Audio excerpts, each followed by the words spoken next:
Breaking news Kurnool జిల్లా దేవనకొండలో అమానుష ఘటన వెలుగులోకి వచ్చింది. 8 నెలల చిన్నారిని కన్న తండ్రి హత్య చేశాడు. నీటి డ్రమ్ములో ముంచి చంపేశాడు. అంతేకాదు కట్టుకున్న భార్య శ్రావణిపై కూడా దాడి చేశాడు. అయితే అదృష్టవశాత్తు శ్రావణి కొన ఊపిరితో కర్నూలు జిల్లా దేవనకొండలో అమానుష ఘటన వెలుగులోకి వచ్చింది. 8 నెలల చిన్నారిని కన్న తండ్రి హత్య చేశాడు. నీటి డ్రమ్ములో ముంచి చంపేశాడు. అంతేకాదు కట్టుకున్న భార్య శ్రావణిపై కూడా దాడి చేశాడు. మా ప్రతినిధి శ్రీరామ్ మరింత సమాచారం ఇస్తారు. శ్రీరామ్, ఎందుకు తన కన్న కూతుర్ని చంపేశాడు, తర్వాత భార్య పైన కూడా దాడి ఎందుకు చేశాడు? పోలీసులు అతని కోసం గాలిస్తున్నారా? ఎక్కడ ఉన్నట్టుగా తెలుస్తోంది సమయానికి? రాజేష్, కర్నూలు జిల్లా దేవనకొండ పట్టణంలో కన్న తండ్రి తమ కొడుకునే హత్య చేసిన ఘటన కలకలం రేపింది. తమ పొలంలో డ్రమ్ములో తమ కొడుకునే ముంచి చంపివేసినటువంటి ఘటనతో ఒకసారిగా గ్రామంలో విషాద ఛాయలు అలుముకున్నాయి.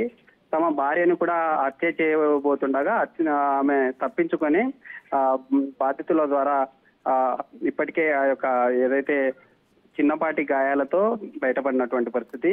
ఇప్పటికీ ఆమెను కర్నూలు ప్రభుత్వ సర్వజన వైద్యశాలకు తరలించి చికిత్స చేయిస్తూ ఉన్నారు. గతంలో ఎవరైతే ఈ హత్యకు పాల్పడ్డారో అతనికి ఒక భార్య, ఇద్దరు కుమార్తెలు ఉన్నారు. ఇటీవల కాలంలో అతను మ్యారేజ్ చేసుకొని దాదాపుగా 18 నెలల క్రితమే మ్యారేజ్ చేసుకొని రెండో భార్యతో ఉన్నారు. అయితే 8 నెలల బాబుతో ప్రజెంట్ అతనికి ఉన్నారు.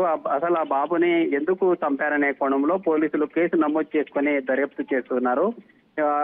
ఈ ఘటనకు సంబంధించి పోలీసులు భర్తను ప్రశ్నిస్తున్న సమయంలో అతను కట్టుకున్నటువంటి భార్యే తమ కుమారుడిని చంపి ఈ విధంగా చిత్రీకరించిందంటూ కూడా పోలీసులకు చెప్పినట్లుగా తెలుస్తా ఉంది. అయితే ఈ కేసు దర్యాప్తులో ఉంది. ఈ కేసులో అనేక రకాల ట్విస్టులు నెలకొనే అవకాశాలు ఉన్నాయి. ఎందుకంటే గతంలో మొదటి భార్యను కూడా అతను చంపేసినటువంటి సిచ్యువేషన్ ఉంది. రెండవ భార్యను చేసుకున్నటువంటి సమయంలో ఇతని యొక్క మైండ్ సెట్ ఇంకా మారలేదు.